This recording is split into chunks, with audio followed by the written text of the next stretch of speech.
Alexander and Sadiqur fundamental of electric circuit বইয়ের chapter 3 এর এটা প্রবলেম 3.6 কোশ্চেনে বলছে solve for V1 in the circuit of figure 3.55 using nodal analysis. That means এই যে সার্কিটটা আছে এই সার্কিটের এখানে এই V1 ভোল্টেজটার মান বের করতে হবে নোডাল অ্যানালাইসিস ইউজ করে। ওকে, এট ফার্স্ট আমরা এই সার্কিটটাকে এখানে সিম্পলিফাই করে নিব। সিম্পলিফাই শুধুমাত্র এখানে এই যে দুইটা রেজিস্টর আছে 10 ওহম অ্যান্ড 5 ওহম, এই দুইটাতে চেঞ্জ করে আমরা সিম্পলিফাই করব, বাকি অন্যান্য সবকিছু আগের মতোই আছে। সো 10 ওহম অ্যান্ড 5 ওহম এরা দুজন প্যারালালে আছে। আমরা এখন যেটা করব 10 আর 5 এর প্যারালাল মান বের করব। সো 10 প্যারালাল 5 ইকুয়াল কত আসে? 10 আর 5 কে যদি প্যারালাল করি তাহলে 10 ইনভার্স 1 প্যারালালের জন্য প্লাস 5 এগেন ইনভার্স 1 ইকুয়াল পুরোটার উপর ইনভার্স 1, এটা 10/3। তাহলে এটা আসে 10/3। সো এই রেজিস্টারটার মান হচ্ছে 10/3 ওহম। ওকে, এখন এই যে V1, এই V1 এর উপরের প্রান্তটা প্লাস নিচের প্রান্তটা মাইনাস, এটার মানে কি? এটার মানে হচ্ছে আমরা যদি একটা V1 মানে ভোল্টেজ, যেহেতু এটাকে ভোল্ট মিটার দিয়ে মেজার করা হবে, আমরা যদি একটা ভোল্ট মিটার নিই, একটা ভোল্ট মিটারের দুইটা প্রান্ত থাকে, একটা প্লাস আর একটা মাইনাস। সো উপরেরটা প্লাস, এর মানে হচ্ছে প্লাস প্রান্তটা ভোল্ট মিটারের মানে রেড তারটা উপরের প্রান্তে কানেক্ট থাকে, আর নিচেরটা মাইনাস, এর মানে হচ্ছে ভোল্ট মিটারের মাইনাস তারটা বা কালো তারটা নিচের এখানে কানেক্ট থাকে। সো 10 ওহমের আর যে ভোল্টেজটা সেটা আমরা ভোল্ট মিটারে পাবো, আর সেই ভোল্টেজটাই হবে V1। ওকে, ঠিক আছে, তাহলে আমরা এই জিনিসটা বুঝলাম। না, আমাদের যেহেতু নোডাল অ্যানালাইসিস অ্যাপ্লাই করতে বলছে, নোডাল অ্যানালাইসিসের জন্য অ্যাট ফার্স্ট কাজ হচ্ছে সার্কিটের নোডগুলো আইডেন্টিফাই করা। আর এই সার্কিটে নোড হচ্ছে এটা একটা নোড, ঠিক আছে, এই পয়েন্টটা একটা নোড, কারণ এখানে একের অধিক ব্রাঞ্চ সংযুক্ত হয়েছে। যেই পয়েন্টে একের অধিক ব্রাঞ্চ সংযুক্ত হয় সেটা একটা নোড। এখানে একটা, দুইটা, তিনটা ব্রাঞ্চ সংযুক্ত হয়েছে। এই নোডটার নাম দিলাম নোড 1। তারপরে নিচের এই যে পুরো জায়গাটা, এই পুরো জায়গাটাও একটা নোড, কারণ এখানেও একটা, দুইটা, তিনটা ব্রাঞ্চ এই পুরো পয়েন্টটাতে সংযুক্ত হয়েছে। সো এটাকে দিলাম আমরা নোড 2, হয়ে গেল ফার্স্ট কাজ। সেকেন্ড কাজ হচ্ছে, তাহলে আমরা দুইটা নোড পেয়েছি। সেকেন্ড কাজ হচ্ছে এই দুইটা নোডের যে কোনো একটাকে রেফারেন্স নোড ধরতে হবে। নর্মালি নিচে নোডটাকে রেফারেন্স নোড ধরা হয়, তাহলে আমরা 2 নাম্বার নোডটাকে রেফারেন্স নোড ধরবো। আর রেফারেন্স নোডের সাথে গ্রাউন্ড কানেক্ট করতে হয়, বা গ্রাউন্ড আছে এটা ধরে নিতে হয়। যেহেতু গ্রাউন্ড আছে তার মানে রেফারেন্স নোডের ভোল্টেজ হচ্ছে 0। সো এটা হচ্ছে রেফারেন্স নোড। আর এইটা ছাড়া বাকি যেই নোডটা আছে সেটা হচ্ছে নন রেফারেন্স নোড, ঠিক আছে। আমাকে এখন এই নন রেফারেন্স নোডের ভোল্টেজটাই বের করতে হবে। এখন আমি ধরলাম এই যে নন রেফারেন্স নোড যেটা, ঠিক আছে, সেটার ভোল্টেজকে আমি কি ধরবো? আচ্ছা, ধরা পরে করি। এটার ভোল্টেজটা কিভাবে এক্সাক্ট বের হবে? আমাদের ভোল্টেজ তো ভোল্ট মিটার দিয়ে মেজার করি। ভোল্ট মিটারের দুইটা তার থাকে, লাল তার আর কালো তার, প্লাস তার আর মাইনাস তার। তো যেহেতু নিচেরটা রেফারেন্স নোডে গ্রাউন্ড কানেক্ট করা, তাই ভোল্ট মিটারের নেগেটিভ প্রান্ত বা কালো তারটা সবসময় গ্রাউন্ডে কানেক্ট, আর লাল তারটা কানেক্ট করবো আমরা নোডে, নন রেফারেন্স নোডে। তার মানে দেখা যাচ্ছে আমি নোড ভোল্টেজ যেভাবে বের করবো, আমার এই V1 নোড ভোল্টেজ, এই 1 নম্বর নোডের ভোল্টেজ বের করার জন্য ভোল্ট মিটারকে যেভাবে কানেক্ট করব, V1 ভোল্টেজটা বের করার জন্য ভোল্ট মিটারকে সেম ভাবে কানেক্ট করব। তার মানে এই নোডের ভোল্টেজ যা V1 এর ভোল্টেজ তা।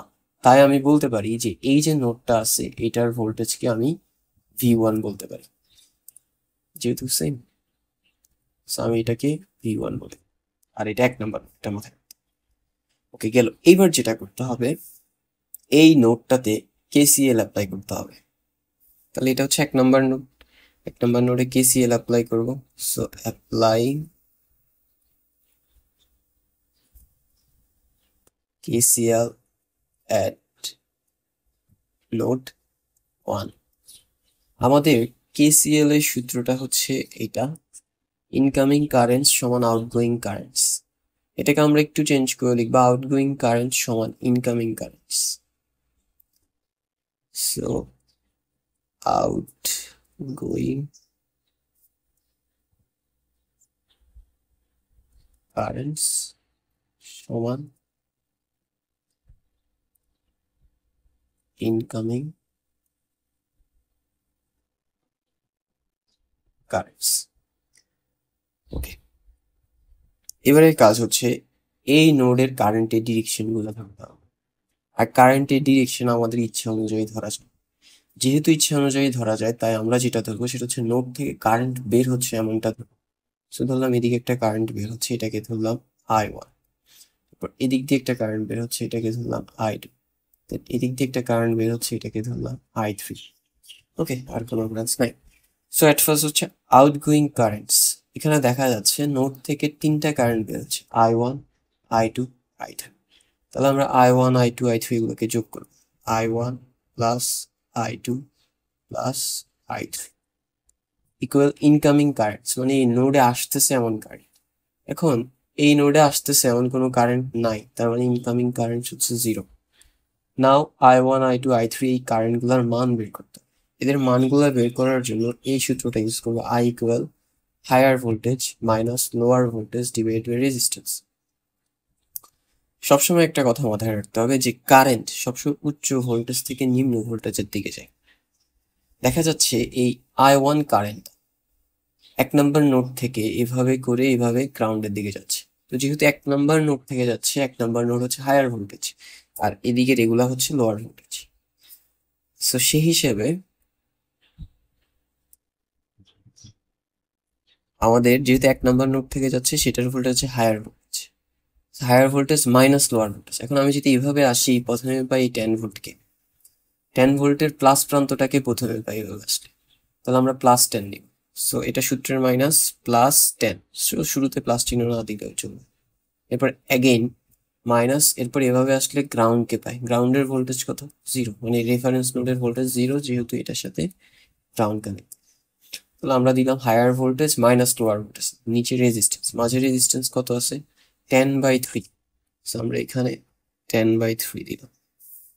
এরপরে plus I2 current 1 number node থেকে রেফারেন্স নোডে দিয়ে যাচ্ছে, তাহলে 1 নম্বর নোডের ভোল্টেজ হচ্ছে হায়ার ভোল্টেজ আর রেফারেন্স নোডের ভোল্টেজ হচ্ছে lower voltage divide by resistance, মাঝে রেজিস্ট্যান্স হচ্ছে 10 plus I3 current 1 number node থেকে এইভাবে করে রেফারেন্স নোডের দিকে যাচ্ছে।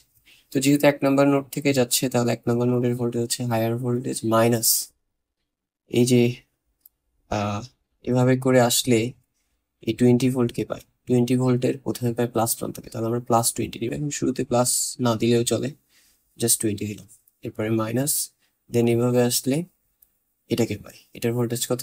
0 ডিভাইড বাই রেজিস্ট্যান্স, মাঝে রেজিস্ট্যান্স কত? 4 ইকুয়াল 0।